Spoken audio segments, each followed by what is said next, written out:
This is lightweight particles using a disk. Um, we are emitting particles from a disk. Vertices, sorry, it's the object line, but it's a disk um, object, and we can see it's by second, 200 birth rate, and 7,777 max particles. We have our lifetime set to 120, so pretty standard default settings. Okay, we got our shading at those settings, and this is pretty much what you get. If you thought lightweight particles are dead and can't do anything at all, think again.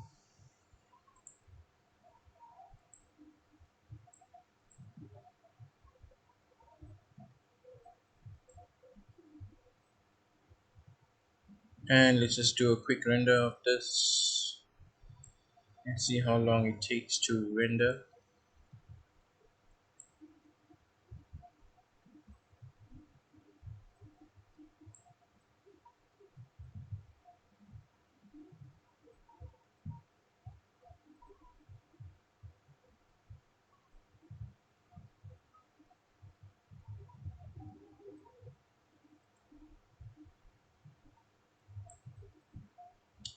So 20 seconds at 1280 by 720.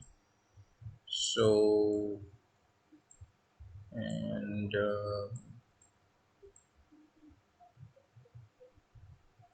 let's see if we can get it to go a little bit faster.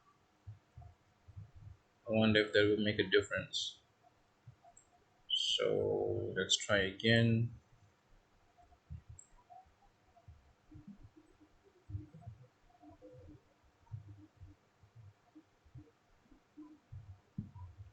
So now we're getting 11.8 seconds. Okay, and the effect in the background should be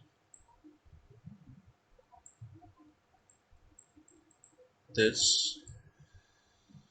Okay, um yeah, so pretty amazing what just a sprite particle can look like. Okay, and there you can see the disk swirling up, and let's put VPR on full precision, right? So you can see the trails coming off the ring of the disk, creating a nice sort of trails. And if we go back here, you can see I spun the disk a little bit, so we are now looking at the top of a cyclone type of formation. And again, here is another formation twirling.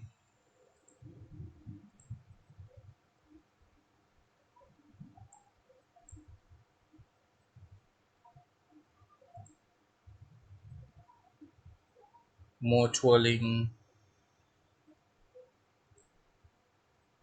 again coming up from the bottom, trails. Let's do a render of this and see how long this takes.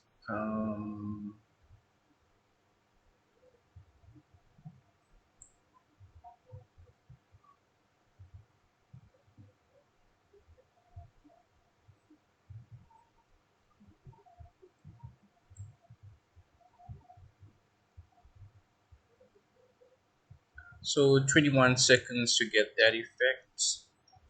And let's take note that we are um, running off a disk shape with just 48 points or 48 vertices, and that's all it takes to generate an effect like this. If you know how to control sprite particles, and if you know how to shade them, and if you know the right amount of velocity and the right amount of particles to feed through the emitter, and without moving them um, at the right pace, you can achieve effects that look like this. Um,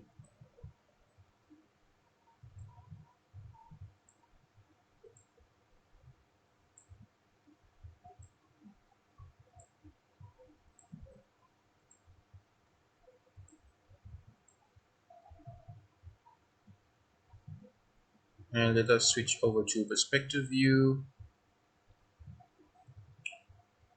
and let's take a look at what's happening.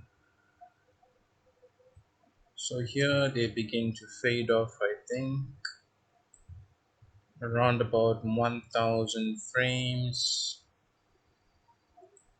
Yep, they start to die off.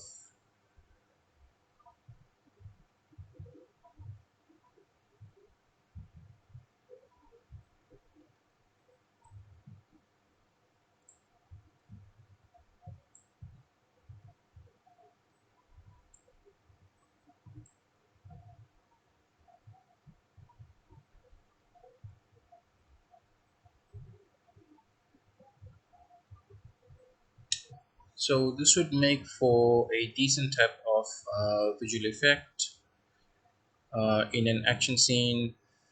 It looks pretty decent, and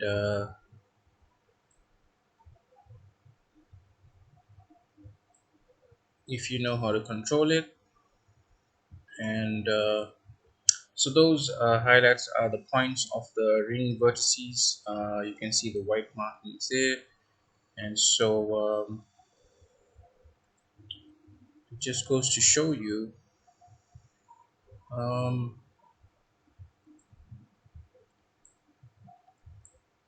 this could probably also be used for some type of tornado effect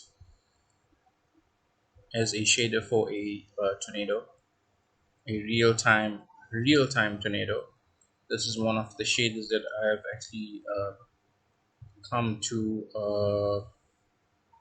find out that could be usable for a real-time tornado, and you can actually see you can go right in, and it still looks pretty decent. Okay, and this is just sprites. It's not even in vol. It's not even a volume. It's just sprites. Okay, so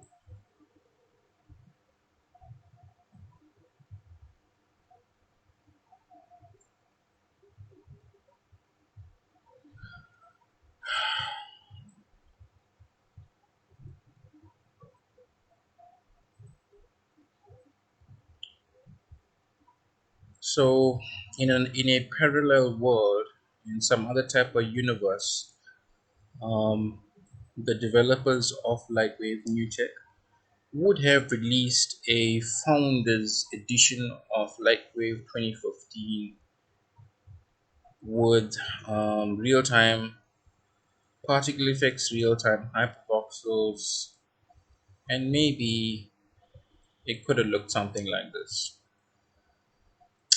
But we will never know because that never actually happened.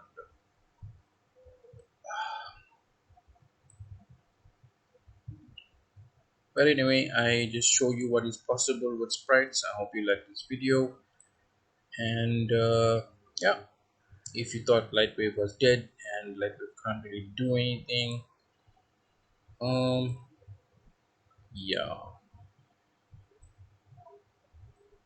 let's just do a render of the shot. um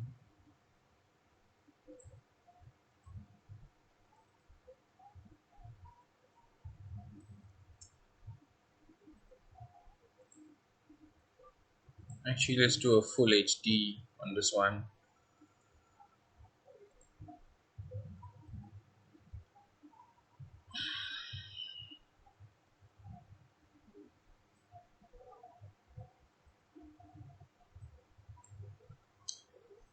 So the problem with UTech with the Lightwave developers, to me, I think, is that instead of jumping the boat and jumping onto Lightwave Next, what they should have done was released a Founders Edition version of Lightwave 2015 XX,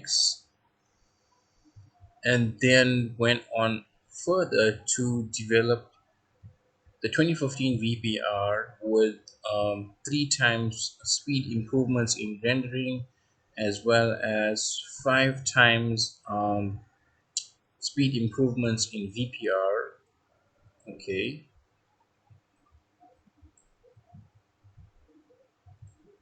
before going on to develop Lightwave Next, which is 2018 and above. What they should have also have implemented was um, a native ocean solver. What they should have done was combine the Houdini Ocean Toolkit into Lightwave with dynamic foam shaders built in as well. So if you would place an object on the ocean, you would get ripples or small waves around the boat, as well as dynamic foam, stuff like that. This is what I would have expected Newtek to have done with Lightwave 2015 before they went on to the Lightwave Next versions. Okay, and also I would have expected them to have done a overhaul on Hypervoxels with a release of Hypervoxels 4.0 with as close to real-time particle effects, also combining a shader node tree inside the hypervoxels to create a high quality effects that are way more industry standard. um, So what I would have expected them to have done was added shader trees to the luminosity channel, shader trees, shader stacks to the opacity, shader stacks to the density channels, added way more layers inside here, added way more node tree stacks to the textures and so on, and basically maybe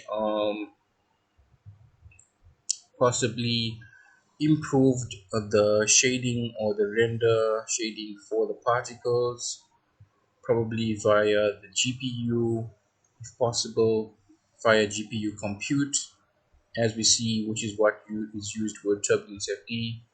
Um, so a complete overhaul of the hypervoxel engine.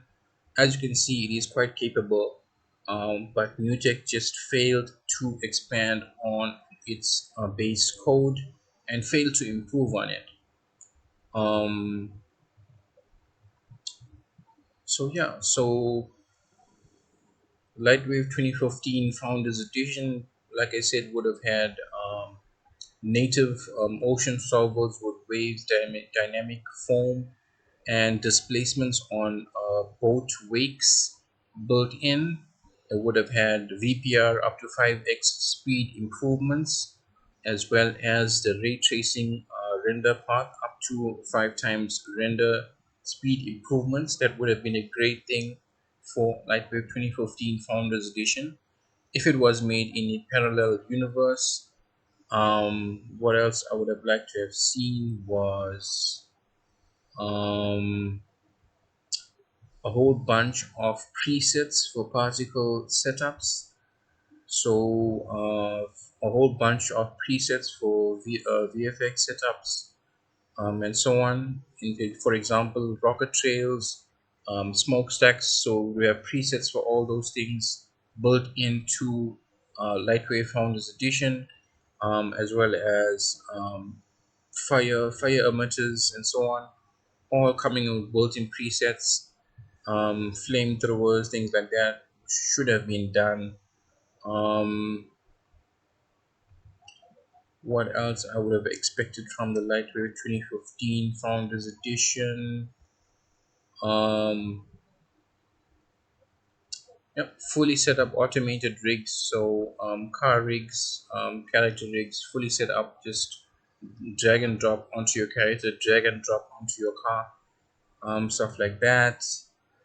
What else? I would expect a asset library for Lightwave 2015 Founders Edition. Um, Also, what else I would have expected was a whole new bunch of surfaces for surfacing presets, but also as well as surfaces with dynamic displacements already animated within them. A whole bunch of surfaces like that. Um,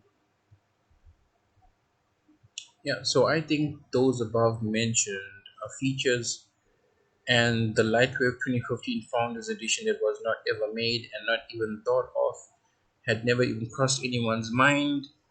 Um, yeah, that's what I would have liked to have seen before Lightwave Next development even started. So the big 4 year gap of silence, that's what should have happened. Um,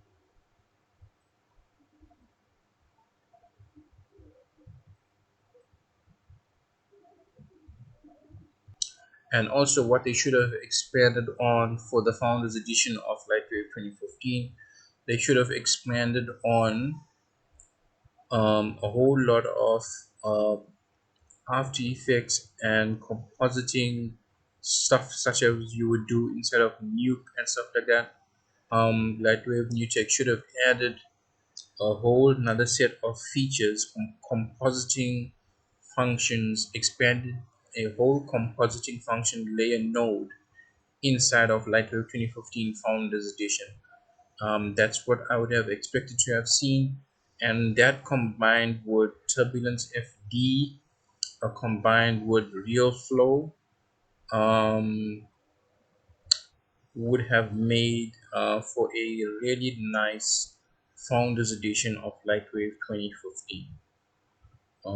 Yeah, so that's that, and hope you guys liked this video and this showcase of Sprite particles, and I will catch you guys on the next video.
So, if you can imagine what I said about the Lightwave Founders Edition 2015, um, what I said was a complete overhaul of the rendering speeds and improvements.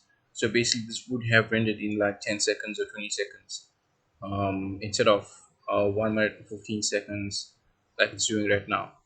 So if the developers had used their fat heads and did something about it.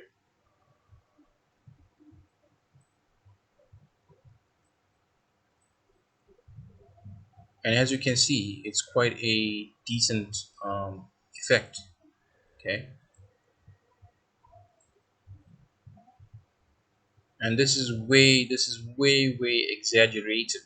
Um, this is quite exaggerated because um, if you watch a scene from Iron Man, um, where Iron Man is flying, is going going across the screen at a high speed, you will notice that for that effect, for that thrust effect or that particle effect, it's only using about 20% of what you see on the screen right now to create that effect.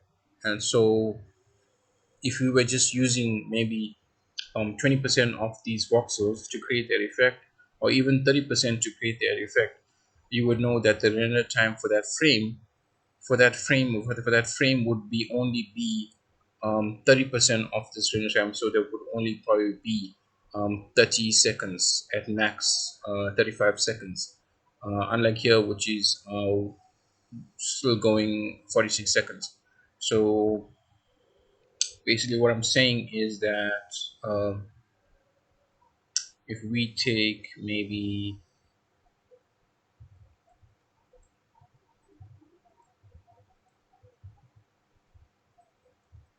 so 1 minute and 2 seconds,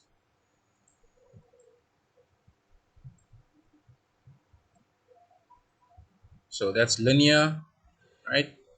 It's linear mode, quite cool, looks really freaking awesome. That's RGB, that's Rec 709, and let's come back to RGB. Okay, so basically this is quite a lot of particle effects, right?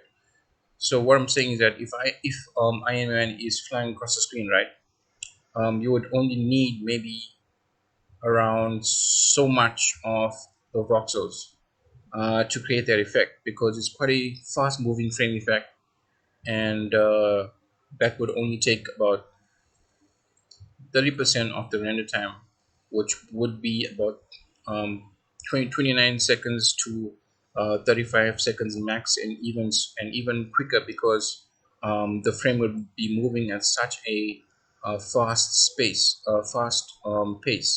So if you could imagine it, this is the this is the big cloud of voxels, and here um, we have our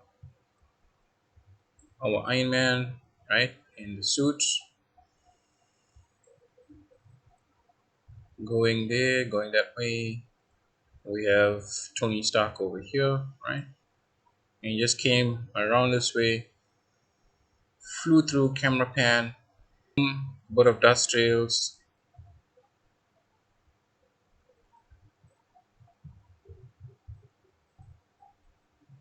Yeah, so in any case, you get the point I'm trying to make. But if you look at this image, there's quite a lot of it's quite a high quality effect.